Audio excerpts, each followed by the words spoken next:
Today we're welcoming Katherine Giovanni to the show today. The topic of the show is forgiveness, which is such an important topic because we have a lot of things that perhaps we're carrying around in our lives and we don't know how to handle it. We don't know how to let it go. And in a sense, we're being stuck, right? So we can't move forward to live our best lives. And it's awesome to have an expert on the show today to help clear that up so we can actually forgive, heal, and move forward in our own lives. So welcome to the show. Thank you for having me. I appreciate it. Definitely. I'm very curious to hear your story and how exactly you got into the forgiveness space and how you got all this expertise and how you're sharing it with other people today.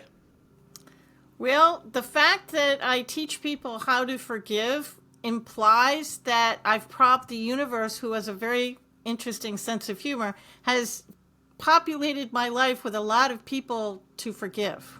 It's kind of the implication there. And it has. I come from a kind of a dysfunctional background. Both my parents were alcoholics, so connect all the dots you want and make all the assumptions, they're all correct.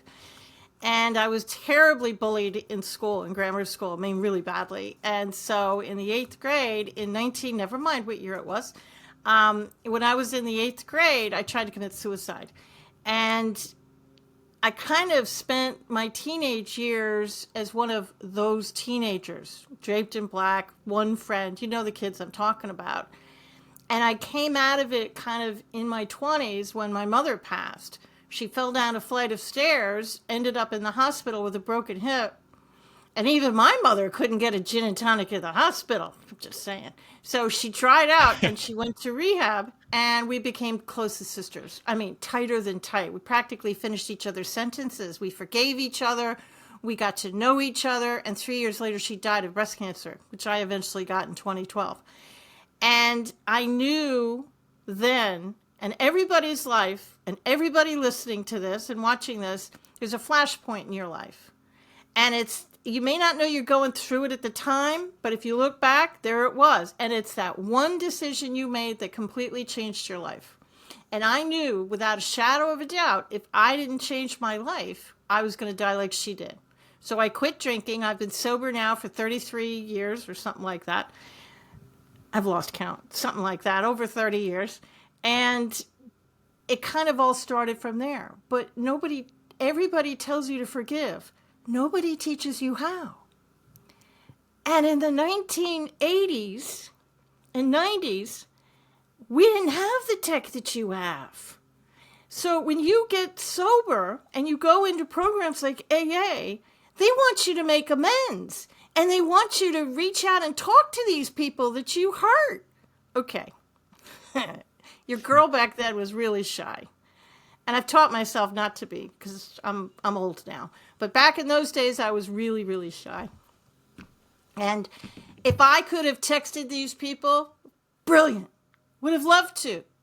But my choices were you call them and risk getting yelled at, or you have to go see them in person, which was worse, even in a public place. I didn't want to do any of it. So I accidentally tapped into the first part of my 7-step system. And I forgave people in the privacy of my own apartment in New York, and I didn't tell anybody. I just forgave them out loud to an empty room. And the more I did it, the more I felt better. And that's kind of how it started. And then I started teaching it in business, and now we're however many years later, and we finally figured out the actual secret sauce to the whole thing on why people don't stay forgiven. Wow, thanks for sharing that. It's an incredible story. I mean, it's kind of like this thing that we all know we're supposed to do in Yeah. a sense, but we don't know how. And you know, overcoming your own story definitely qualifies you to do that. So thank you for sharing that again. And I think it's important to actually define forgiveness. You know, because like, what does that actually mean? Because I feel like we have a lot of misconceptions of what that actually is. Okay, let's dive into that. Um, on a 10 scale, with 10 being an unforgivable dumpster fire, I don't want to forgive, and 1 being the easiest person in the world to forgive, like the person who cut you off in traffic yesterday. 10 out of 10 people right now are thinking of their number 10 people as I speak. You're thinking of that one person you don't want to forgive. That's fair. I'm the only one in the world that's going to look you in the eye and say, you don't have to forgive the unforgivable. Stay with me. Don't click off. Why?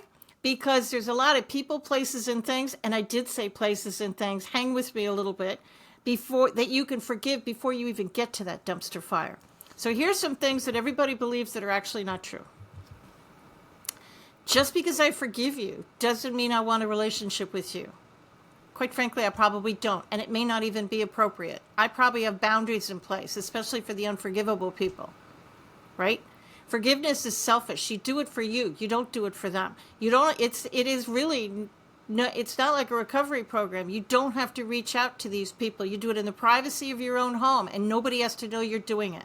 So that being said, you could forgive dead people because where they are or are not doesn't matter a lick if they're alive and well in your head. Well, just because I forgive you doesn't mean I'm all of a sudden giving in. I'm not saying all of a sudden that you were right and I was wrong. Forgiveness, the formal definition for me is I want you out of my head. I want to stop thinking about you. I want to stop dreaming about you. I want to stop the triggers from coming. I think that, when people say, I don't want to forgive because they don't deserve it. No, they don't. And I don't want to forgive because that means that I'm giving in.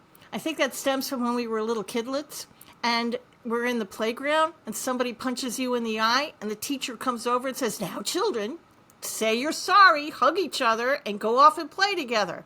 Well, I don't want to play with that kid. He just punched me in the eye. But the adults make you do it. And I think that we connected some dots there that should never have been connected. Because if I forgive you, I'm doing it for me. I'm not doing it for them because they don't give a damn, excuse my language, but they don't. They're off living their life. They're going to work. They're going out to dinner. They're eating Ben & Jerry's ice cream. And you're sitting in your kitchen absolutely finished. But they don't care, do they? So you forgive for you. You don't forgive for them. You forgive for you so you can release yourself from that merry-go-round. Definitely. That's what I say as well. Like, forgiveness doesn't mean that what they did is okay. It Nope. just means that you're no longer holding on to this. You're no longer willing to hold on to this bitterness, right? Like you said, it's for you in a sense. Because it's not like we're condoning their actions. It's that, and we can also be talking about situations. It doesn't necessarily have to be people. And it's more so about taking your power back from the situation. Yeah. Let me give you a visual. And if you're listening to this broadcast, I'm going to talk you through it, so it's okay. But I'm holding a purple coffee cup because I like purple. And this cup represents anger.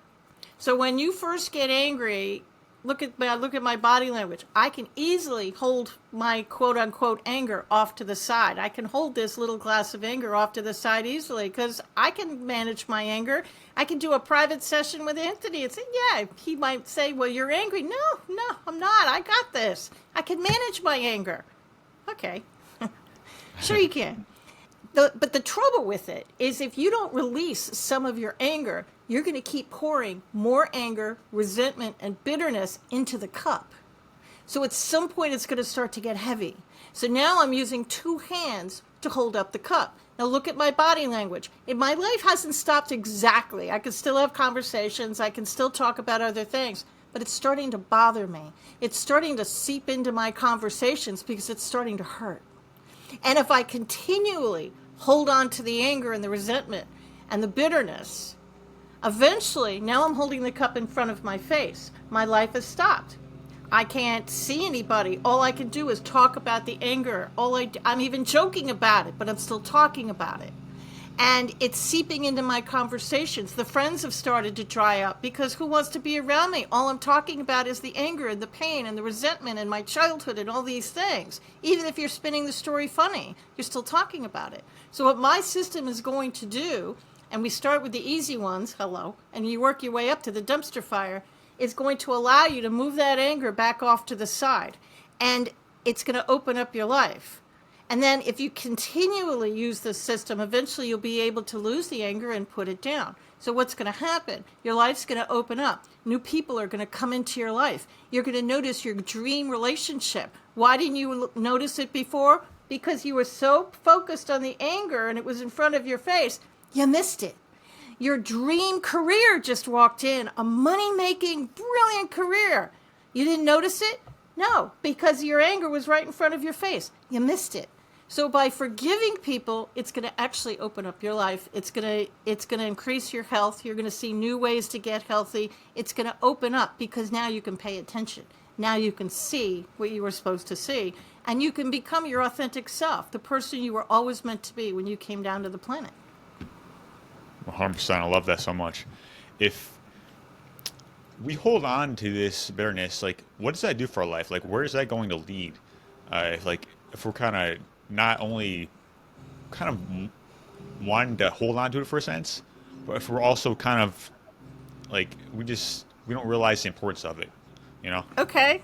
I didn't tell him to ask me this question. I promise I didn't. This is for the science people in the room who don't believe a word I say. Okay, that's fine. There was a Japanese researcher called Masumoto, I think is his first name. But if you Google the Japanese water study, he'll come right up in the first page. What Mansuro does it? Emoto. That's one. And in the interest of time, I'm just going to say it really fast. He studied water. He took one container of water, and all he did was speak loving words to it. That's it. The other container of water, he spoke hate to. Absolute, the most awful things you can say. He froze the water and then put the water under a microscope. The water he spoke love to had these beautiful crystal formations. The water he spoke hate to had these black and brown malformations that looked kind of sick. Why am I telling you this? The human body is over 95% water. So when you're angry and bitterness and you're holding on to anger and hatred and your self-talk is awful, what do you think you're doing to the water cells within your own body? You're literally making yourself sick from the inside out. So that's why when people look at you and say life is an inside job, this is from the inside out. And it irritates me when people say that to me because they don't tell you the why and they don't tell you the how. They just put that in your shoulders and let you sit with it. Not helpful. This is the why. This is the how. You're literally making the water cells within your own body toxic. Yeah, And and there's two forgiveness is sciences going that, to change them back. yeah, for sure. There's two sciences I'd like to talk about a lot. It's psychoneuroimmunology, psychoneuroendocrinology. And these Ooh. basically translate to how our thoughts and our mind impacts our nervous system and our endocrine system or our hormonal system. So, like, I mean, that just makes sense if we can think of an example. If we start, like, thinking of a work example in our life that just angers us, right? So we're going to start to feel stressed just by our thoughts. I Right. mean, that's just a simple example. But we can think of other things that make us feel happy, right? And we start to feel that. That's just a simple example, but there's actually fields of science around this. So that's the power of our minds right there. There was this famous study done at Harvard University years ago, and I think it's in the book. Don't hold me to this, but I know it was done by Sean Aker. I think it was The Happiness Advantage. I think that's the book. Anyways, Okay. he did a little study, and before some kids went in to take an exam, he took one set of kids and he said, just go in and take the test. So they did. The other set of kids, he said, think of the happiest moment of your life, the one time that brought you the most joy. And he made them sit with that for a couple minutes, and then he sent them in to take the test. The kids that thought of that happy moment before they went in did twice as well as the kids who didn't. Wow. So when my I mean, that kids, I makes read that sense. book years and years ago, and when my kids were in high school, I used to say, now before you go in, think of that happy moment. I don't know if they did, but I did coach. They were teenagers after all. But that is a fascinating example of why the mind-body connection is serious science. Yeah, the state of mind you're in is so important for whatever you're doing. Just kind of just being able to stay present in the moment just makes you more effective and just kind of joyful in a sense. Years ago, I have been cancer free for 13 years. And it was stage 3 triple positive breast cancer. And when I was diagnosed in 2012, they don't do it today. But back then, they sent you to chemo class. I wish I was making that up. I'm not. And they put you in this airless little hospital room with a bunch of other scared people. And Nurse Ratchet was at the front.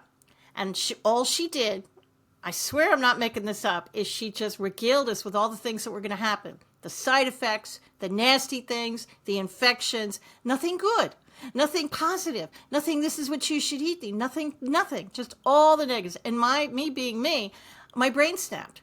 So at the end of the class, I walked right up to her and I said, I'm not going to get most of that. I mean, I live in the South. So she's like, oh, honey, you're going to get most of it. And I said, no, I'm not. And I had 3 kinds of chemo. I was sick for 4 years. I had radiation, 10 operations, the whole thing. And so you fast forward a year, and she stops me in the hall. She said, Mrs. Giovanni, I need to talk to you. I thought I was like a kid being called by the teacher. I thought I was in trouble or something. So I whipped around. I said, how could I help you? Being the concierge trainer I was at the time. And she said, what are you doing?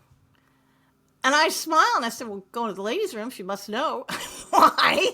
I had no idea what she wanted to ask me. And she said, why are you healthier than everybody else? And I smiled at her, and I said, remember a year ago when I told you I wasn't going to get as sick as everybody else? She said, yeah. She said, that's what I did. I said, I'm eating healthy. I'm eating clean. I don't eat chemicals anymore. It's all organic, but that's what I did. And she didn't believe me. The mind is serious science. If you think your cancer is going to kill you, the universe is going to probably agree with you. The mind is serious science. So if you've got an illness, you need to forgive the illness. I'm actually not kidding, and keep yourself positive. Definitely. I mean, I never heard of that. It's very interesting that you said chemo school. Chemo class, yeah, Oh, yeah. they don't do that anymore. That's probably why I haven't heard of it. But yeah, it was awful. It was awful. But my brain snapped because I tend to think of positive things. But I have forgiven, you name it. I've forgiven people, places, things. I forgave chemo. I forgave cancer. I forgave the whole thing.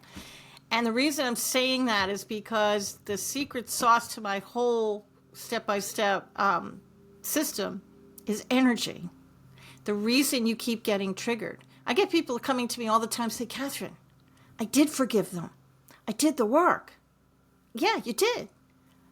But they don't stay forgiven. Yeah, people have a nasty habit of not staying forgiven, especially if you go to Christmas and you have to sit next to Aunt Martha and she pisses you off again.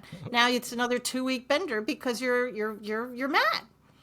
How do you get Aunt Martha to stay forgiven? Well, it's the energy. Science has proved that energy is around everything on our planet, including this little microphone that I'm speaking into right now. Everything has energy around it. And the reason they don't stay forgiven is because you didn't forgive the energy around the person. Wow, yeah. That's the reason. So, what I want everybody to do, and I could, in 30 seconds or less, the full system is in my book, obviously, with worksheets. But I want everybody to sit down with a pad of paper and a pen, or your laptop. At the end of the day, it's fine. And I want you to write a list of all the people you think you need to forgive. And the first 3 people are going to be those unforgivable people. Everybody does. You're going to put the people you're mad at the very top. You could put down dead people, your parents, whoever. It doesn't matter if they're alive or dead. I want them all down on a piece of paper because it doesn't matter where they are or not. They're still alive and well in your head. You can forgive it. And then I want you to take that list and I want you to label these people between 1 and 10. Give everybody a number. 1 being easy, 10 being horrific. Now, I don't care if you have 20 number 5s. I really don't care. I don't even care if you skip a number. Also don't care. What I really care about is you start at the bottom of the list and work your way up to the 10s. And this is the hardest part of the system is I want you alone in a room, maybe with the dog, and I want your technology off. I know you're twitching at the thought of turning off your phones. I get that. So if you're really twitching, you can turn the ringer off. Don't vibrate, because if it dances on your desk, you're going to want to find out who it is. So just turn the ringer off for a few minutes. That's all I'm asking. And I want everybody out of the room. Significant others, kids, I want you alone. And I want you to look at that first name. And it should be an easy one. The person in high school who stained your sweater. The person who cut you off in the grocery store yesterday. You got shopping cart road rage. And they cut you off in aisle 4 and you got really irritated. Or they took too long. Or somebody stole your parking space. Let's forgive that person first. right?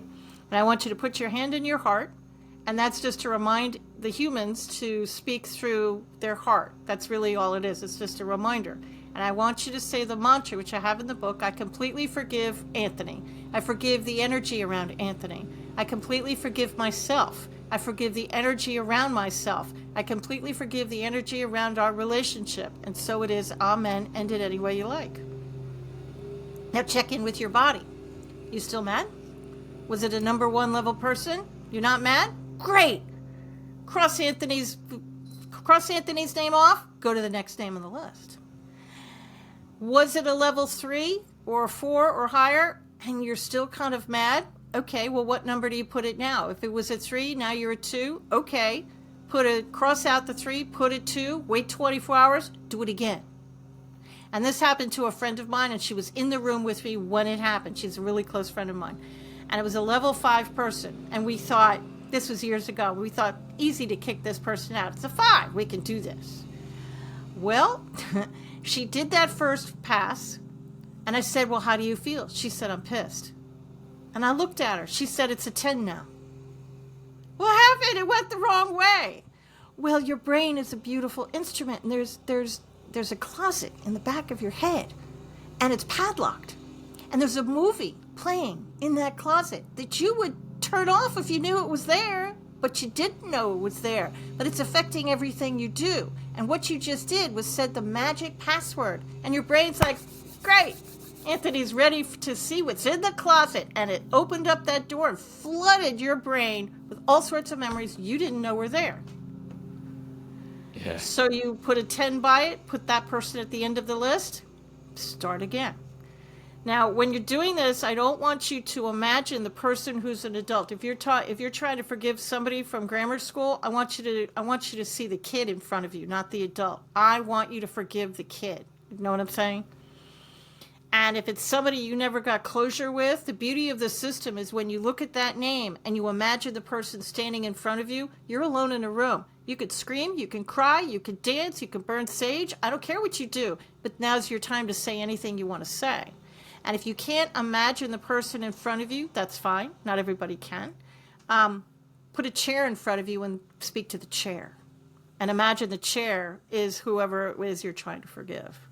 And if you do no more than 5 or 10 a night, this is a marathon, not a sprint. This is going to take a while. Forgiveness is like an onion. So as you forgive layers, other memories are going to come up, and you're going to probably put more people on the list.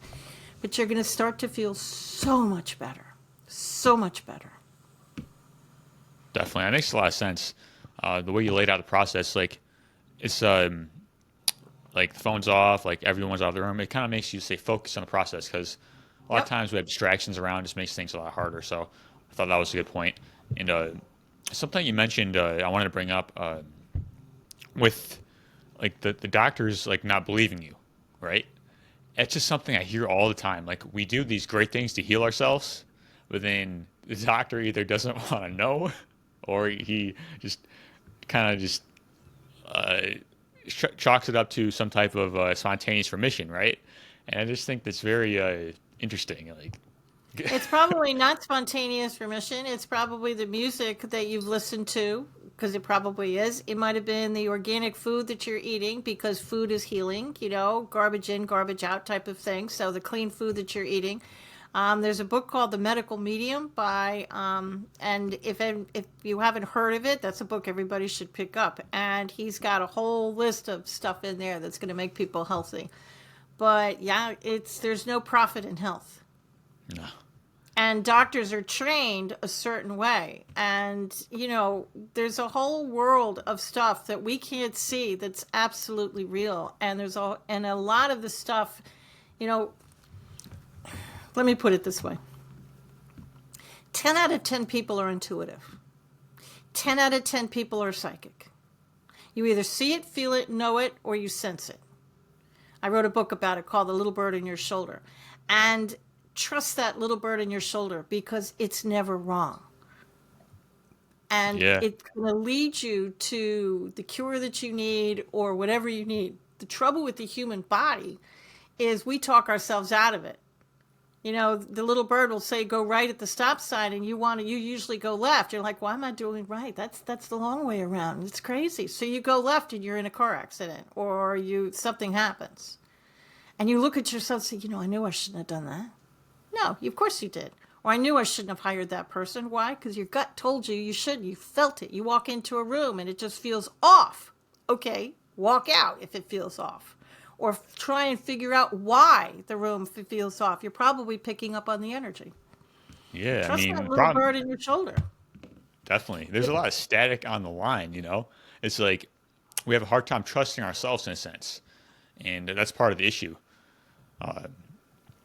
But I wanted to get into if we don't really know if we're holding on to these things, like how do we develop awareness that we actually need to forgive? Like, what are some signs? Like, because I don't know about you, I feel like a lot of us we're not even aware of certain things that we're holding on to. When you write your list of people to forgive, I actually want you to do it from your gut. I want you to sit down and just write the first people that come to your mind. And of course, those horrific ones are going to come first. But I want you to just write down anything and don't judge the list. If you write a name that says Tom and you don't remember it, Tom, leave it. Because you probably met somebody named Tom along the way and they did something and you're mad at that person. You would put a number 1 by it, but you're clearly mad at that person. So don't judge the list. A friend of mine, one of my friends put down a little red wagon. Don't judge the list, man. She probably was mad at the little red wagon. So she made it a number 1 and she forgave a little red wagon. Now, what about the unforgivable people? Let's circle back. Why did I say you don't have to forgive the unforgivable? Because you don't. There's a lot of people, places, and things that you can forgive before you get to the unforgivable. So I'm going to use myself as an example. I was bullied to the point of almost committing suicide in the 8th grade. And this was like 10 years ago. So is it crazy for a 50-something-year-old woman to be sitting in her office mad at something that happened in the 1970s? Yes, it's crazy. It's nuts. I should be beyond it, but I wasn't. It was still tripping me up. I had an unhealthy hatred of bullies. Okay, everybody should have an unhealthy hatred of bullies. But in my case, it was really personal. So I am my own guinea pig, and I do my own exercises. So I tried to forgive the bully. Couldn't do it. So I thought, okay, I'll forgive the energy around the bully. Couldn't do it. Didn't want to do it at all. So I pulled apart the memory. I pulled apart the memory. I forgave the desk that I sat at. I forgave the classroom. I'm not kidding. I forgave the chair that I sat in. I forgave the teacher. I forgave the building that I was in. I forgave the city. It was New York City. I forgave 1974 because that was the year I tried to commit suicide. But listen to what I'm saying. I still haven't forgiven the bully.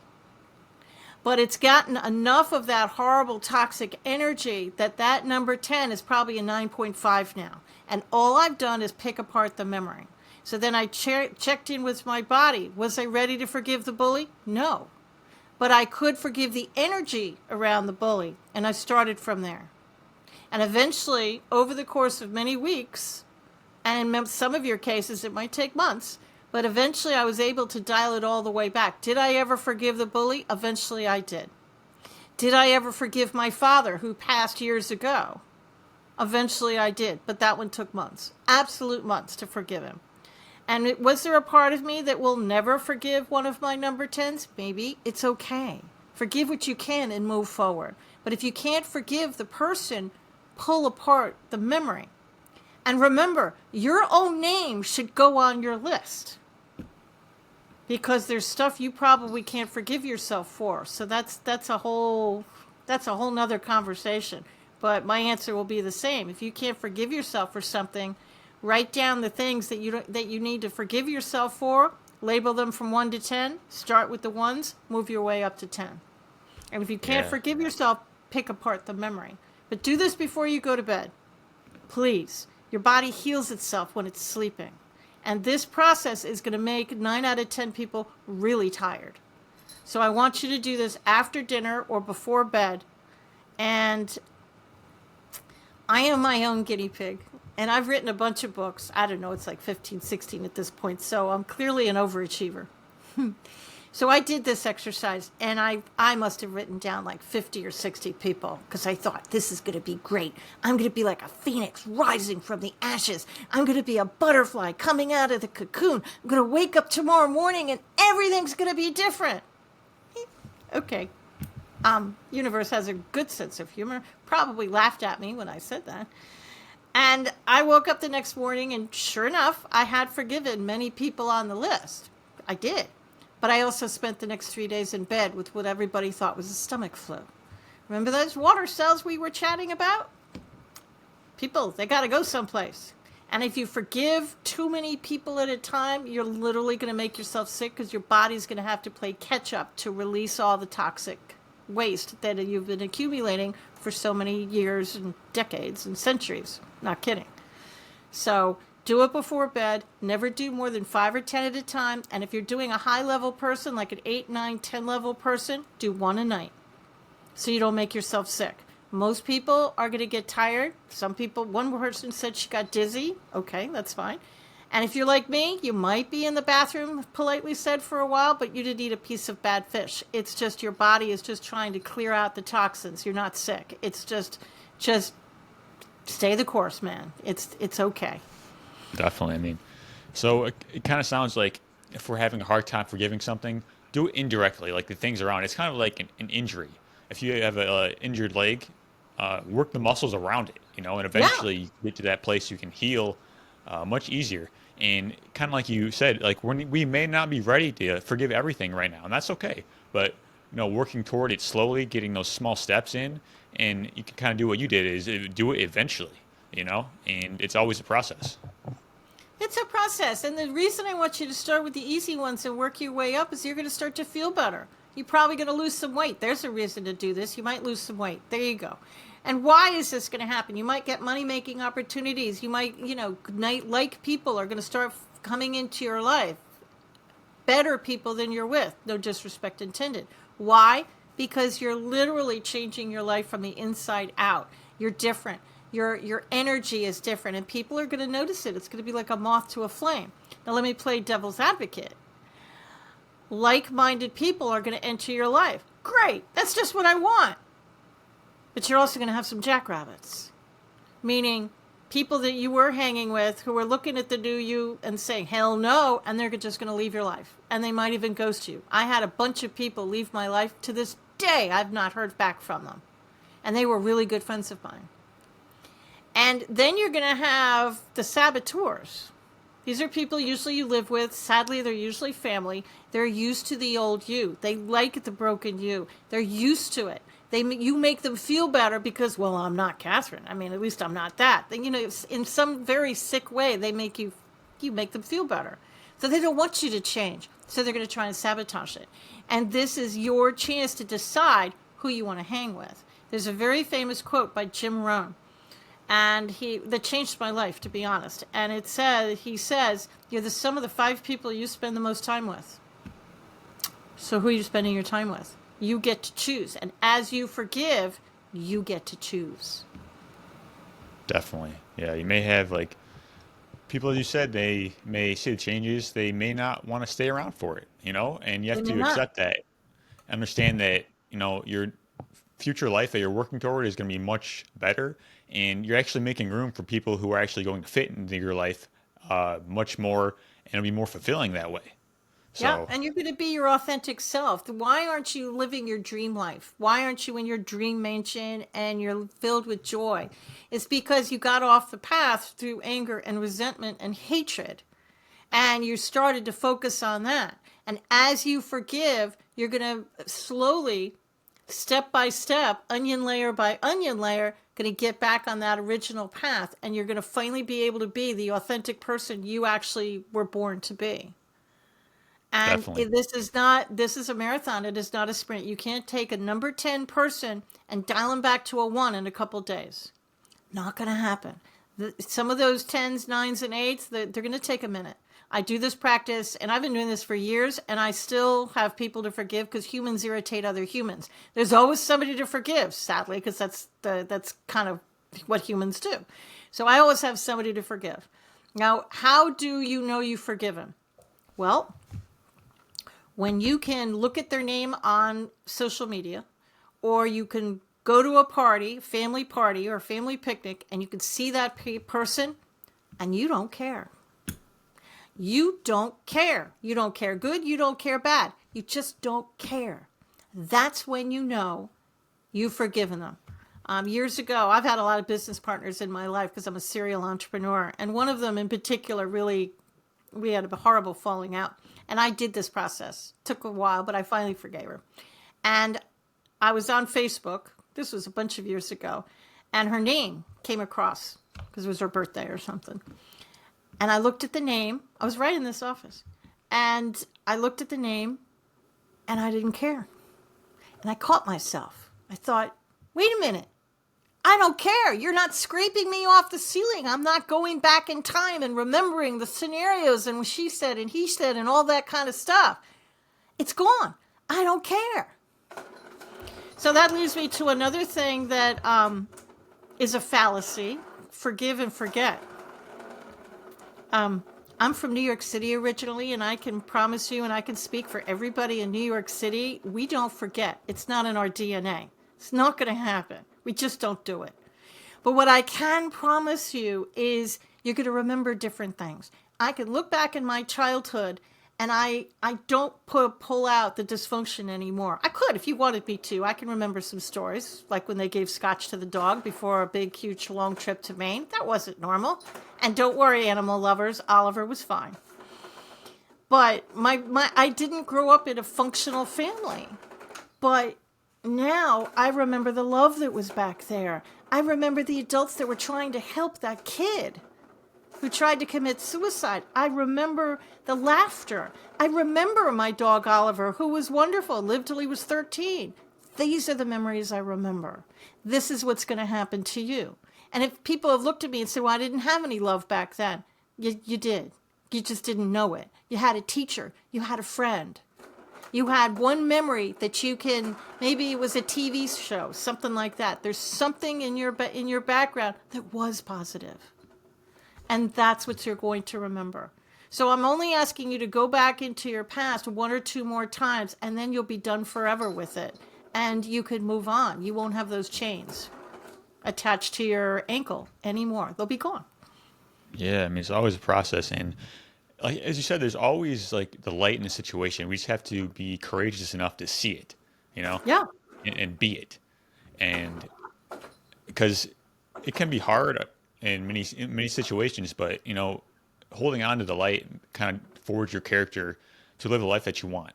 Because, you know, it's so easy to, if we're like in a hard situation, it's easy to, you know, stay there and just kind of be in the darkness, I guess. And, you know, but it doesn't lead to the life that we want. It doesn't lead to a great life. So just being willing to stay focused on that path, as you said, just that's where it is, for real. The devil you know is better than the devil you don't. You know, years ago, I had my story, right? And I told everybody my story. I wrote about my story in various books. But if I lost the story, who was I? That's a scary thing. If I'm not my story, then who am I? And that's what people are scared of. You're scared of the unknown. Well, if I lose all this stuff, who am I going to be? Well, you're going to be happier, okay? You're going to live in joy. You're going to be a lot happier. But sometimes in our lifetime, you have to break something to fix it. Yeah. And in breaking those things, it will get fixed. It's like carpentry. Yeah. Sometimes you have to snap a piece of wood in half just so you can fix it and make it better. And That- it's kind of what our world is going to right now. It looks like our world is going to hell in a handbasket, and all these horrible things are happening. But it's actually kind of like childbirth. And I'm serious about this because I'm very intuitive. You call it psychic if you want, but yeah, sometimes you have to break something to fix it. And that's what we're saying. You can't clear something if you don't know it's there. I can't clear negativity and dysfunction if I didn't even know it was there. So that's what's happening right now. Definitely. That reminds me of the Japanese concept of kintsugi, which is basically like if you have a pot and it breaks, they kind of, it's like this cultural thing that it's known you can patch it up and make it look better, much more beautiful, and actually has more value. Yeah, That's kind of what exactly. went through my head there.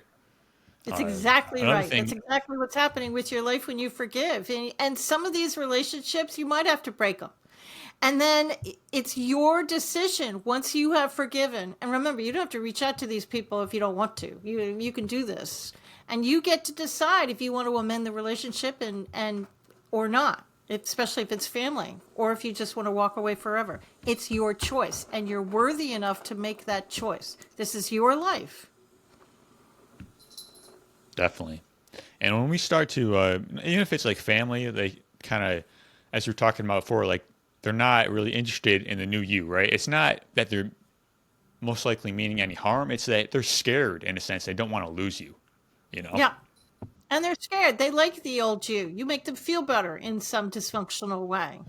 And it's almost like they see you through rose-colored glasses, so they see the high school you. And they can't get themselves out of the fact that you're a lot different than you used to be. And I don't care how old you are. It happens to I don't care if you're no if you're 20 or you're 75. You're still going to have family members who are going to look at you through those rose-colored glasses and say, "You did what? No, I don't believe that. You couldn't have done that." You know, that kind of thing. So it's up to you who you spend your time with. It really is. This is your life. You don't have to spend it with toxic people who really don't care. Yeah. And something we can talk about a little bit further. You said, because we may not always be able to see the person again, right? We may not always be, you know, whatever, in the realm in a sense. So it doesn't have to be face to face, right? Like you're going through that process. It was by yourself. So I think You're that's very empowering you're because alone in a room and I want you to look at the first name on the list and I'll use my own. This might make some people's brains stretch a little bit. I promise it won't be too painful. Your brains might bleed a little bit on this one. But I'll take myself as an example. It was somebody I went to high school with, and we were really tight at the time. I can't remember what happened. It was a very long time ago. I hadn't heard from this person in over 30 years, maybe 40. Not kidding. So I looked at the first name in the list, and I imagined the high school kid was in front of me, put my hand in my heart, and I didn't have anything to say to her because I couldn't remember what it was. So I just said the mantra without saying anything to the room, right? And remember, I hadn't spoken to this person in over 30 or 40 years. So I said my mantra, and my kids were really young at the time, so they were in soccer. They're both grown and out of the house now, and I didn't give it a second thought. So I went to soccer, whatever it was. 2 hours later, seriously, she calls me up on the phone. I was shocked. But remember, I was a concierge and customer service trainer, so I was able to mask my shock a little bit, put on the mask, and we said the right things, and we forgave each other, and we made the right noises, and we reminisced, and we did what people do. But I couldn't stand it, because I'm a curious little bear. And I said, I have to know. Why, after all these years, did you decide to call me today? And she said, it was the damnedest thing. 2 hours ago, which was exactly when I was saying my mantra in the middle of my bed, alone in a room, 700 miles away. A figurine you gave me back in school flew off my shelf, landed in the middle of my floor, and I looked at it and thought I should give you a call. This stuff is like the law of gravity. The law of gravity is a very believable law, but if you don't believe in the law of gravity, gravity doesn't care. It's still going to work.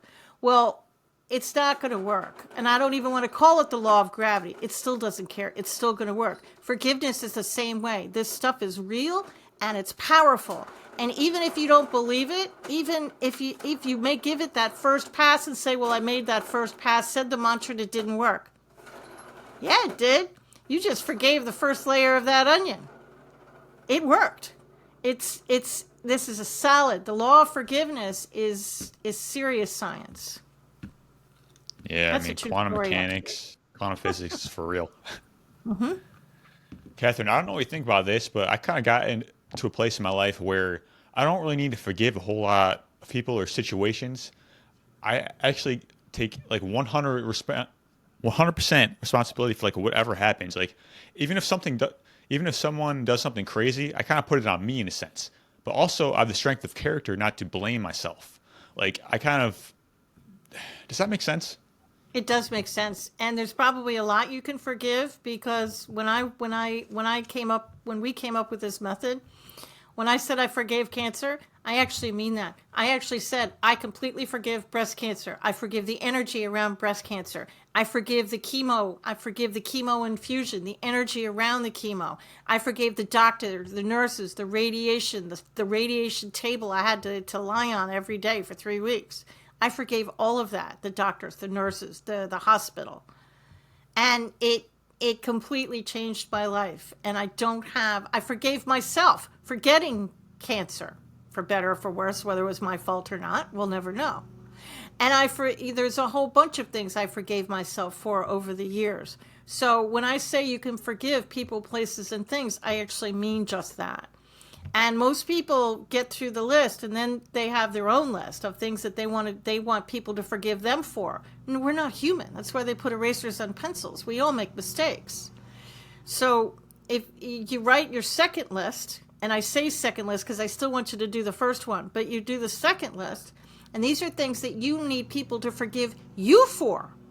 They could be tiny little things. They could be big things. And you write down all the people, places, and situations that you need to be forgiven for. And then you rate them from 1 to 10. You start with the ones and you work your way up. So my answer is the same. But, if you don't have a lot of people to forgive, start thinking of situations. Maybe you played matchmaker and it didn't work and it blew up. Well, maybe you need to be forgiven for that. Maybe you want to forgive, I'm sorry I did that. Maybe, there could be all sorts of things. There's always something to forgive. And remember, you can forgive anything. You can forgive politicians, dare I say, not going to talk about it. You can forgive the war in the Middle East. What's it going to do for the war in the Middle East? Absolutely nothing, but it's going to do a lot for you. You can forgive your football team for losing the Super Bowl. It's a lot of months ago. I think maybe we can forgive that team for losing.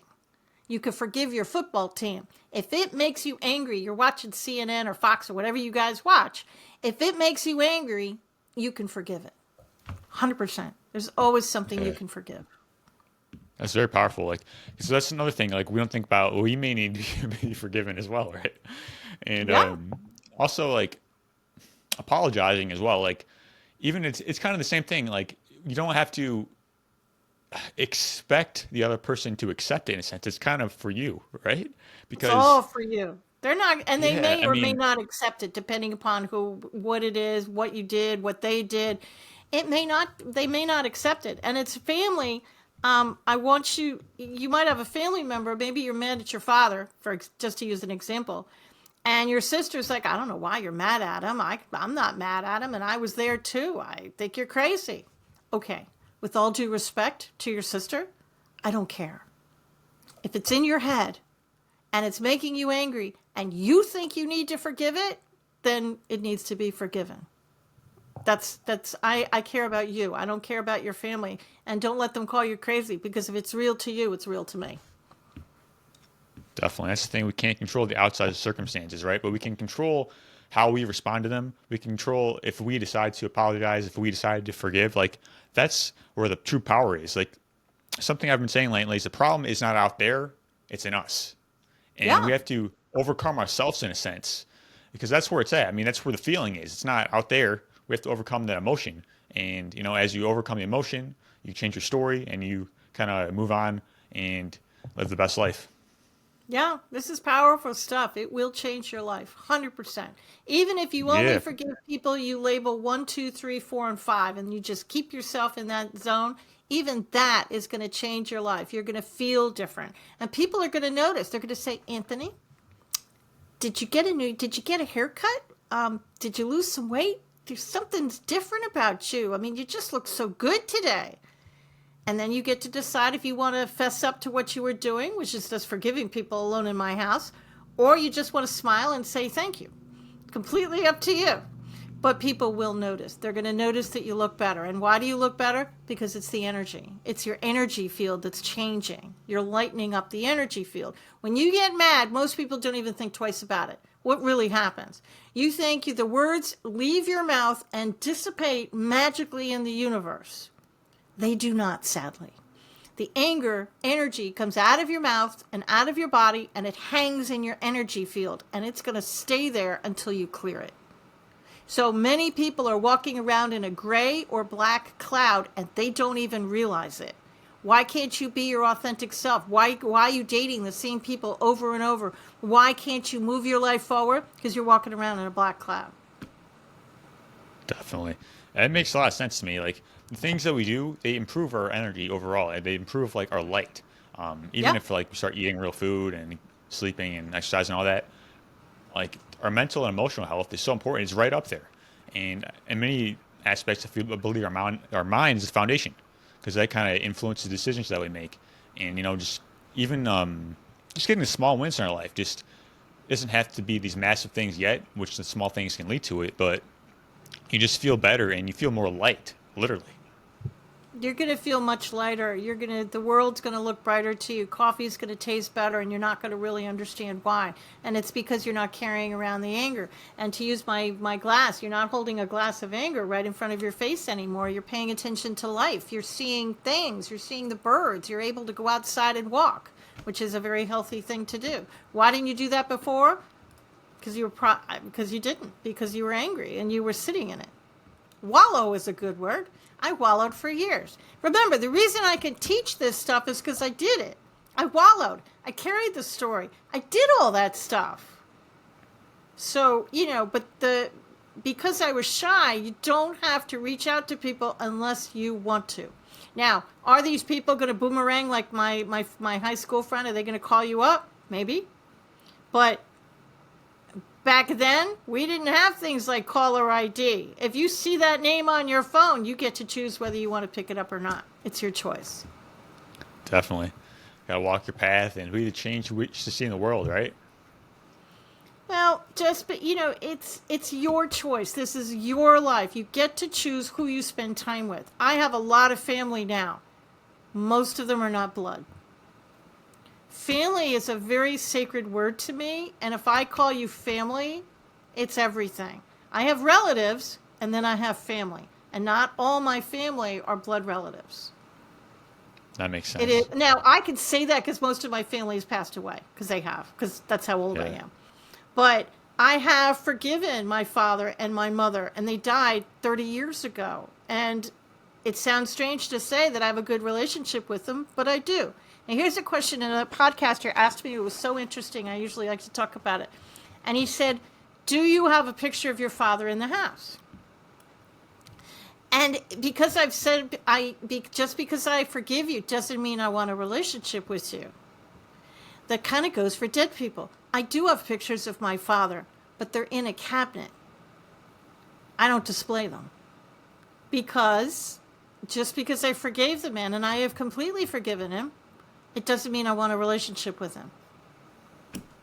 I have pictures of my mom because we became friends at the end. But Dad, he's in a cabinet. So you get to choose. And if you didn't get closure with people and they've passed, this is your chance. When you imagine they're in front of you.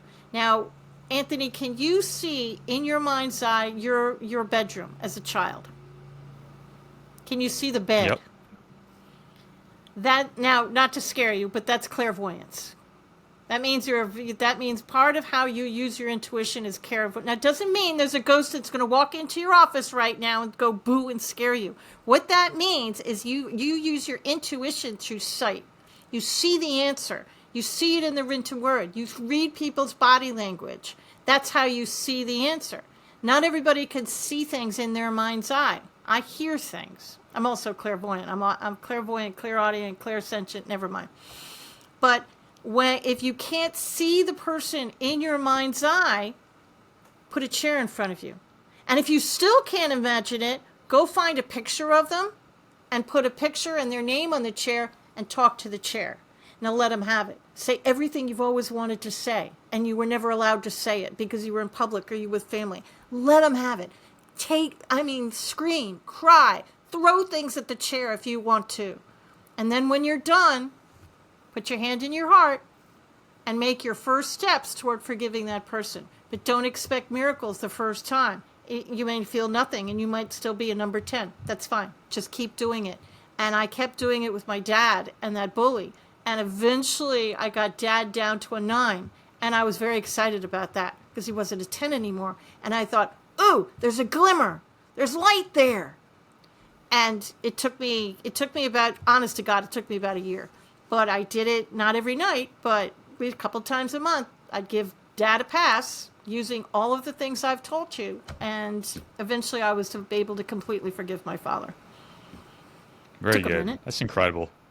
Took a long time. Yeah, I mean, there's so much like things we can do with this work, and you laid it out very eloquently in your format. Because like, it's like it's good to know we need to do this, but actually knowing a process in of itself, it just makes things so much easier.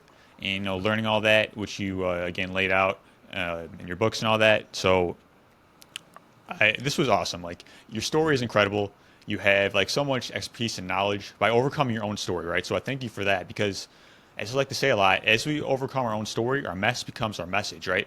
And we become light in the world, and then we become a living model for others to do the same, which is exactly what you have done. So I honor that, and I appreciate you so much for coming on and sharing your insights with us. It's been awesome. Oh, my pleasure. I really enjoy turning people's lights on. And I get people say, you have to forgive. Okay, why? How? I answer the why and the how. Definitely. So if people want to get connected with you and your work, where can they go? They can get the book called The Ultimate Path to Forgiveness, Unlocking Your Power on Amazon. We have the paperback, the ebook, and the audiobook, which I did with my son, who's a TV news producer, and we're still talking to each other. So winner, winner. It's not as easy as you would think to do an audiobook. Seriously, I've got mad respect for people who do that. You could also go to my website, which is KatherineGiovanni.com. And thanks to my mother, my first name is spelled a little odd. Thanks, Mom. And it's Katharine Giovanni.com. And all my stuff is on there, private sessions, books, all of it. You can just go to my website. Awesome. Thank you so much for coming on. It was awesome. Thank you for having me. I appreciate it. Definitely.